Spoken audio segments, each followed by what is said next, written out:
Hello friends, स्वागत है आप सभी का एस क्लासेस में। आप अच्छे होंगे, स्वस्थ होंगे और अच्छे से एसएससी जीडी की तैयारी में जुटे होंगे। इस क्लास में आपके लिए एसएससी जीडी 2025 के एग्ज़ाम से संबंधित आपके लिए सामान्य ज्ञान का अर्थात जीके जीएस का प्रैक्टिस सेट नंबर 8 कराया जाएगा, जो कि इस क्लास को देखने के बाद में आपको यह ज्ञात हो जाएगा कि प्रीवियस ईयर 2024 में एसएससी जीडी के पेपर में किस तरह के प्रश्नों को पूछा गया था। इस क्लास में कुल 20 प्रश्नों को लिया गया है और 20 के 20 आप लगाएं और अंत में कमेंट करके आपको बताना है कि आपने 20 प्रश्नों में से कितने प्रश्न सही लगाए थे। बढ़ते हैं अपने प्रश्नों की श्रृंखला की तरफ। पहला प्रश्न अपना आ चुका है। पहला प्रश्न आप देख रहे होंगे कि 1 फरवरी 2021 को पेश किए गए केंद्रीय बजट 21-22 में भारत की वित्त मंत्री ने डैश प्रमुख क्षेत्रों के लिए उत्पादन से जुड़ी प्रोत्साहन पीएलआई योजना के लिए 1.97 लाख करोड़ रुपए के परिव्यय की घोषणा की। आप देख रहे होंगे कि ये जो प्रश्न लिए गए हैं 2024 के पेपर से लिए गए हैं। एसएससी जीडी 2024 के पेपर से लिए गए हैं। लेकिन आप यहाँ पर देख रहे हैं 21-22 कितना पुराना करंट अफेयर्स पूछ लिया गया। एक क्वेश्चन आपके लिए ऐसा देखने को मिलेगा, उससे आप लोग घबराएं नहीं। बाकायदा हाल ही के करंट अफेयर्स के क्वेश्चन पूछे जाते हैं। तब इसका यदि आपको जवाब आ रहा है तब आप बताएं इसका सही जवाब क्या होगा। इसका सही जवाब हो जाएगा 13। कितनी थी? 13 थी। सेकंड वाला ऑप्शन आपका सही जवाब होगा। बढ़ते हैं अपने अगले प्रश्न की तरफ। अगला प्रश्न है कि शतरंज में अंकों के संदर्भ में किस मोहरे का मूल्य सबसे कम होता है। आपको बताना जो शतरंज होता है उसमें किस मोहरे का मूल्य जो सबसे कम होता है। तब ये किसका होता है? कमेंट करें आप लोग इसका सही जवाब क्या होगा। आपके लिए 5 सेकंड दिए जा रहे हैं, उसके उपरांत आपको इसका सही जवाब बताया जाएगा। घोड़ा, हाथी, वजीर, राजा। तब मोहरे का सबसे कम मूल्य किसका होता है? ये होता है राजा का। किसका मूल्य सबसे कम होता है? ये होता है राजा का। फोर्थ वाला ऑप्शन आपका सही जवाब होगा। बढ़ते हैं अपने अगले प्रश्न की तरफ। अगला प्रश्न है कि एएफसी चैलेंज कप का संबंध किस खेल से है। तब इसका संबंध किस खेल से है? क्रिकेट, टेनिस, फुटबॉल या हॉकी से। तब इसका संबंध किससे है? इसका संबंध है फुटबॉल से।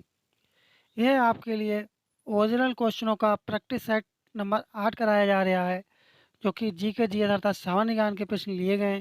इसलिए आप अच्छे से लगाएं और अंत में अपना कमेंट बॉक्स में स्कोर बताना ना भूलें। अगला प्रश्न है कि नंदनी कृषक समृद्धि योजना 2023 निम्नलिखित में से किससे संबंधित है। पूछा गया जो नंदनी योजना है ये किससे संबंधित है।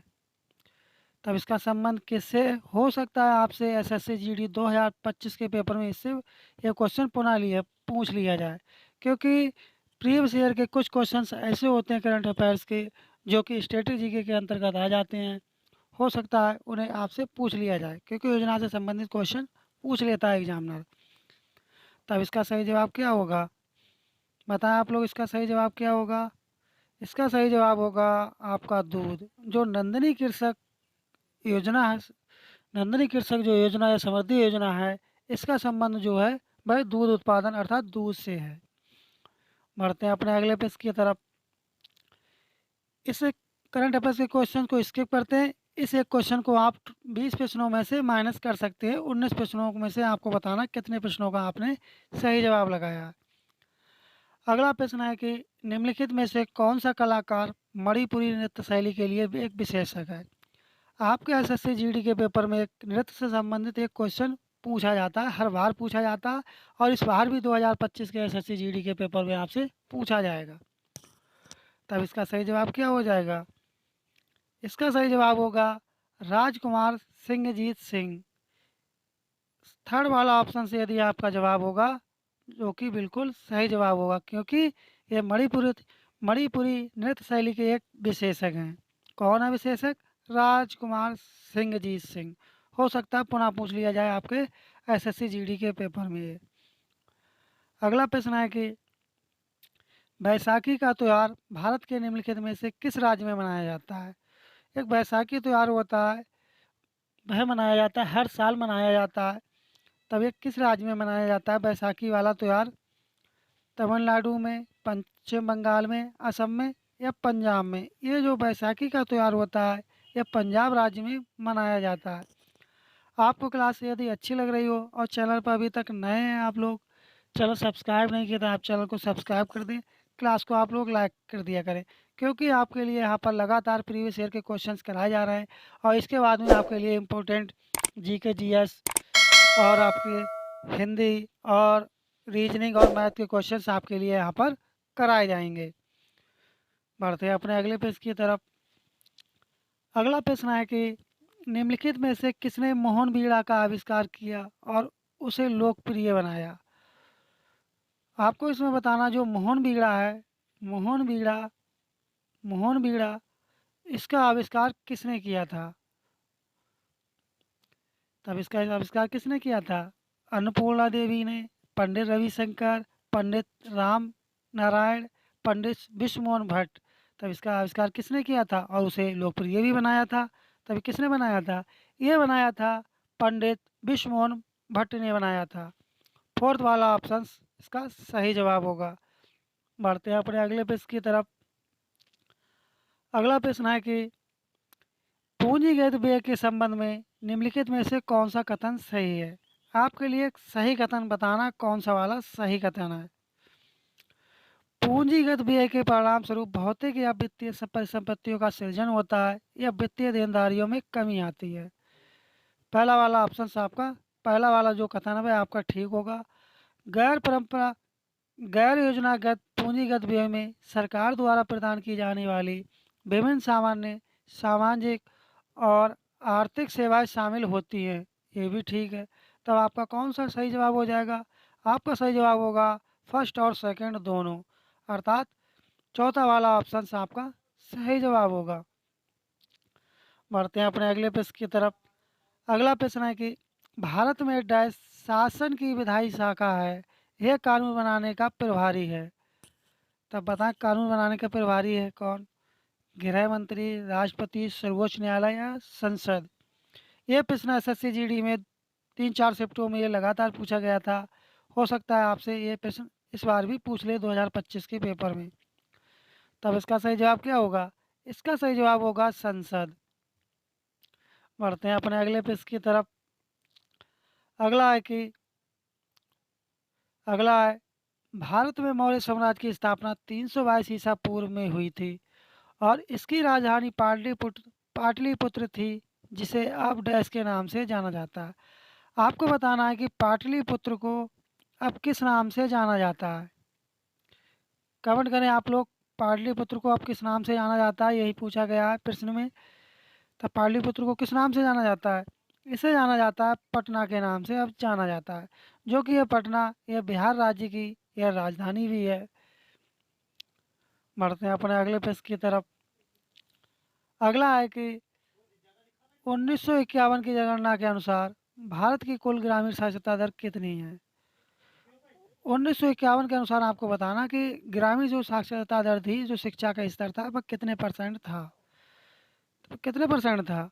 वह था आपका 12.1% था।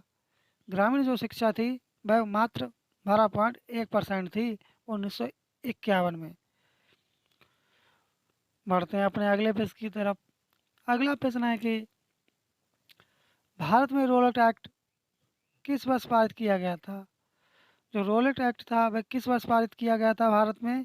ये पारित किया गया था 1919 में, जो कि इसका बहुत विरोध किया गया था और यह एक ऐसा एक्ट था जिसमें बिना कारण बताओ उसे जेल में डाल दिया करते थे और इस तरह से विभिन्न तरह का उनके ऊपर ये लोग अत्याचार करते थे अंग्रेज लोग।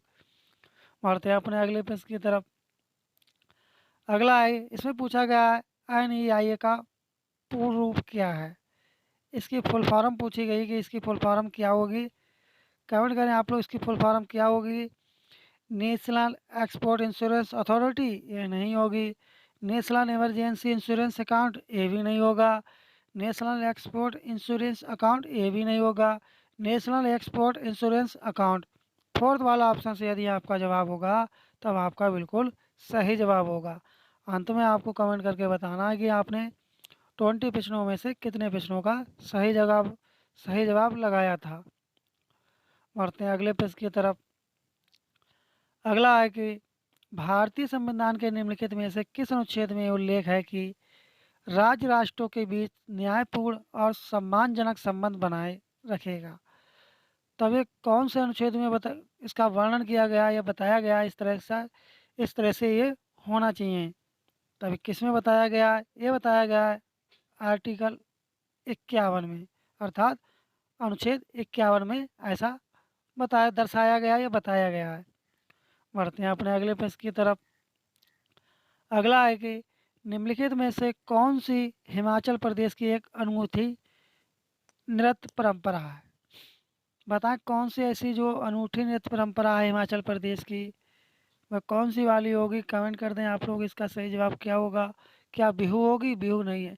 जो नाटी है, ये हिमाचल प्रदेश की एक अनूठी परंपरा नृत्य है। बढ़ते हैं अपने अगले प्रश्न की तरफ। अगला है कि एक कबड्डी मैच की अवधि कितने मिनट की होती है ब्रेक टाइम को छोड़कर। तब ये कितने मिनट की होती है बताएं आप लोग। ये होती है 40 मिनट की होती है। कितने मिनट की होती है? 40 मिनट की होती है। फोर्थ वाला ऑप्शन से आपका सही जवाब हो जाएगा।